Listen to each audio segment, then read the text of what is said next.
NBFCs banks अच्छा करते हुए, और बाकी अगर आप देखें कुछ काउंटर्स जो कि बैकफुट पे हैं, उसमें आपका ऑयल एंड गैस स्पेस है और ओएमसीज हैं, और कुछ अगर आप देखें फार्मा स्टॉक्स हैं और एक बाटा। आप क्या पिक कर रहे हैं इस वक्त? हमें एक फ्रेश ब्रेकडाउन देखने को मिला है। 319 रुपए के भाव चल रहे हैं। करंट लेवल्स पे बिकवाली करनी चाहिए 326 के स्टॉप लॉस से, और नीचे की तरफ 305 रुपए तक के भाव आपको बीपीसीएल में देखने को मिल सकते हैं। और यहाँ पर आप ऑप्शन ट्रेड भी ले सकते हैं। जो 300 का पुट ऑप्शन है जून मंथ का 9 रुपए के आसपास ट्रेड कर रहा है, वहां पर खरीदारी करिए। 6 रुपए का स्टॉप लॉस रख के कम से कम 15 रुपए की टारगेट सेट करिए, तो बीपीसीएल में बिकवाली की राय रहेगी। अपने नंबर्स पर रिएक्ट कर रहा है। कमजोर नंबर्स थे और आप पे बिकवाली करने का कॉल सबसे पहला मानस की तरफ से आता हुआ। चाहे तो 300 के पुट के थ्रू भी इस बिकवाली के ट्रेड का फायदा उठाया जा सकता है। इस बीच नीचे जरा पेपर स्टॉक्स और पे रखिएगा। कुछ ही देर बाद पहले सबके टॉप कॉल्स ले लिए जाएं, सबके प्रेफर्ड पिक्स ले लिए जाएं ओपनिंग के बाद। उसके बाद जोड़ दूंगा लक्ष्मण को। खबर आपकी स्क्रीन पे टिकर टीम ने पहले चला दी है। अब तक हो रहा था इन्फ्लेशन को कंट्रोल करने की तैयारी, पर पेपर स्टॉक्स के लिए क्या हुआ? अच्छी खबर आ गई। सरकार ने एक नोटिफिकेशन जारी कर दिया है जिसमें पेपर के इंपोर्ट पे सख्ती। तो इसीलिए आप देख रहे हैं पेपर स्टॉक्स बेहतर कामकाज करते हुए आपको नजर आएंगे। सारे के सारे टिकर टीम ने स्टॉक्स मार्क कर रही है सब मजबूती के साथ। स्टार पेपर 6.5%, जेके पेपर 3.5% का उछाल। आप में से किसी के रडार पे कोई पेपर स्टॉक आए तो प्लीज हाथ उठा दीजिएगा, तो मैं आ जाऊंगा, कोई ट्रेड मिस ना हो इसीलिए। लेकिन इस खबर पे लक्ष्मण के पास डिटेल्स के थोड़ी देर बाद जाऊंगा। लेकिन पेपर एज अ स्पेस बढ़िया एक्टिव होती हुई इस समय। निफ्टी 1/3% उछाल, 16,075 के जोन्स। निफ्टी बैंक का आउट परफॉर्मेंस बढ़िया इस समय कामकाज होता हुआ।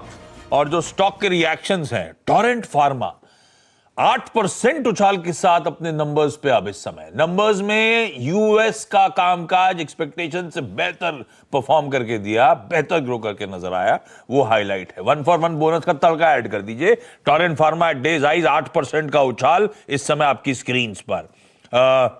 कल की पिटाई से उभरने की कोशिश कर रहे हैं कुछ स्टॉक, जैसे कि दालमिया भारत शुगर वगैरह। दालमिया भारत शुगर कल 15% गिरा था। खैर इन सब में बाद में आता हूं, पहले पिक्स लेता हूं, फिर उसके बाद पेंट स्टॉक्स ये वो सबके बिहेवियर आपके सामने रख दूंगा एक एक करके। सतपति साहब क्या पकड़ा ओपनिंग के बाद? आशीष जी, बहुत सारे काउंटर्स अच्छे लग रहे हैं। उसमें एचडीएफसी ट्विंस का ऑलरेडी जिक्र हो चुका है। एचडीएफसी बैंक तो मुझे जो नया स्टॉप लॉस होगा सिर्फ उसी का डिस्कशन करता हूँ। नया स्टॉप लॉस 1320 होगा, 1380 और 1400 का टारगेट है। लेकिन जो मुझे फ्रेश कॉल देना है वो रहेगा जुबिलेंट फूड पे। सुबह सुबह बहुत बढ़िया ट्रैक्शन आ रहा है। मुझे लगता है लोअर साइड पे बेयर ट्रैप सिचुएशन है। कल यहाँ पे ब्रेकडाउन था और आज कंप्लीटली रिवर्सल है। So it's a whipsaw in Jubilant food.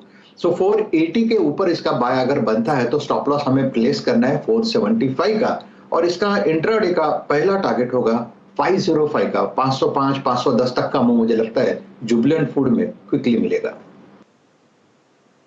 हाँ, ओके। अच्छा राजेश जी, एक टेक और दीजिएगा। कल सीएनबीसी आवाज की लक्ष्मण जी की खबर कॉनकॉर पे थी, उसके बाद strong reaction, stock D high पे जाके क्लोज हुआ था। और लैंड लाइसेंसिंग फीस से जुड़े संबंधित सारे अगर आप देखें विषय सुलझा लिए जाएंगे, रेशनलाइज किया जाएगा, और इसका निजीकरण का जो प्रोसेस है वो तीव्र होगा। काउंटर 633 पे मैं इस वक्त जिक्र इसलिए कर रहा हूं क्योंकि ये last due average 100 day mark काटता हुआ 634 635 के ऊपर सेटल हो गया, तो क्या 645-50 तक का स्विंग पॉसिबल है स्टॉक में? आराम से जाएगा, क्योंकि देखिए कल 4 दिन पहले यहाँ पे एक ब्रेकडाउन हुआ था, तो यहाँ पे और कल जिस तरह से न्यूज के बाद रिवर्सल हुआ उसके बाद एक बेयर ट्रैप सिचुएशन बनता है। आपने बिल्कुल सही कहा, 635 640 ये रेंज होगा। एक बार ये लेवल निकल जाए जहाँ पे कन्फ्लुएंस ऑफ रेजिस्टेंस है, लेकिन मेरे हिसाब से अगर ये लेवल निकल जाए तो कम से कम मेरा जो टारगेट बनता है वो रहेगा 675 to 680। तो एक आप कह सकते हैं कि बड़ा स्विंग कॉन्कॉर में मिल सकता है, क्योंकि सामने एक्सपायरी है। तो यहाँ पे बेयर ट्रैप है, शॉर्ट कवरिंग आ सकती है। तो कॉन्कॉर का जो स्ट्रक्चर है वो देखते हुए आपको लॉन्ग करना है। स्टॉप लॉस रहेगा आपका 615 का।